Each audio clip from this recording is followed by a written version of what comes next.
Treneris, sveikinimai su pergalė. Būdavo rungtynių, kai jos nesibaigdavo jūsų komandai pergalingai, bet pasidžiaugdavot žaidimu. Šiandien galima ko gero ir rezultatu pasidžiaugti po tokių rungtynių. Visų pirma, sveikinimai komanda. Visą laiką džiaugiamės rezultatų, ne tik gerų žaidimų. Kas liečia šiandienos rungtynės, jos buvo tikrai sunkios, nes Panevėžio komanda tikrai pilna gerų žaidėjų, ypatingai individualus meistriškumas galima skirti ir tą žinojom, kad bus nelengva, turėsim momentais kentėti. Pirmas kėlinys, mano nuomonė, buvo iš mūsų pusės tikrai neblogas, imant tą, ką planavom prieš rungtynės, kad turėsim savų situacijų. Įmušėm 2 įvarčius ir manau turėjom dar keletą tikrai gerų momentų, kur galėjom paspręsti savo naudai. Galbūt tos rungtynės būtų lengvesnės, bet prasileidom po standartinės padėties. Panevėžys grįžo į rungtynės. Antro kėlinio pradžia irgi buvo, kaip matėm, nervinga, truputį pačioj pradžioj pametėm savo, kaip turim gintis. Bet po to atsistojo viskas į savo vietas, aišku.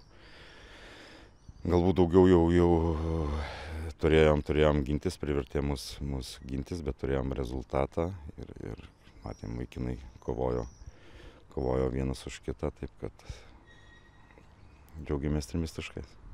Manau, kad yra galimybė dar pasidžiaugti ir tuom, jog nusistovėjo ir sudėtis. Dabar, nežinau, šiandien ar niekas neiškrito, bet galima nusispėti per petį. Tie žaidėjai jau daugmaž apsigydė traumas ir šiandien antros rungtynės paeiliui su ta pačia sudėtim, bet pagrindas ten maždaug 10 žaidėjų jau kelintas rungtynės žaidžia. Tai kiek tas džiugina, kad jau taip turit nusistovėjusi brandulį su viena kita trauma, vieno kito žaidėjo.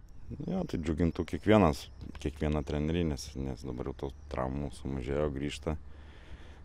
Po truputį grįžta žaidėjai, bet kaip matėm ir tie žaidėjai, kurie išėjo po keitimų, tikrai įnešė gyvumo, šviežumo ir tikrai padėjo tą rezultatą išsaugoti. Taip kad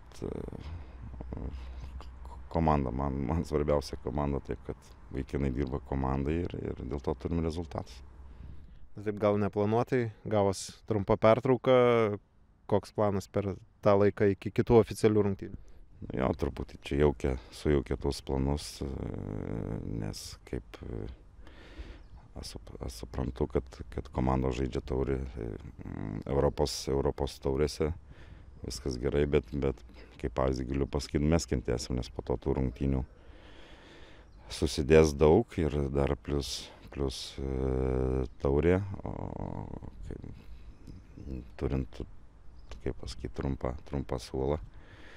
Ir jeigu dar kažkokios traumos, kortelės, tada gali prasidėti problemų, bet aš jau taip žiūriu galbūt pesimistiškai, bet yra kaip yra, dabar dursim keletą dienų vaikinam atsikvėpti, nes buvo sunkios rungtynės ir vidury savaitės vėl pradėsim treniruoti.